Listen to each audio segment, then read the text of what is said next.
Hello guys, welcome back to this channel. In today's tutorial, I'm going to show you how you can get this lip piercing in Dress to Impress.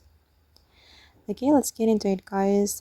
First of all, you can go to the necklace area and you're going to wear this earring and go to the accessory adjustment, and then I'm going to show you the position and also the rotation.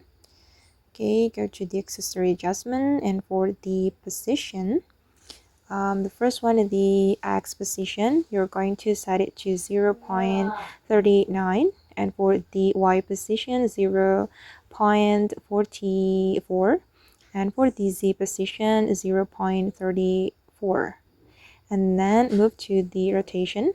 You're going to set X 0.32, and for the Y 0.67, and Z 0.43. Okay, and let's move to the scale. You're going to scale it to 0, and this is for the result.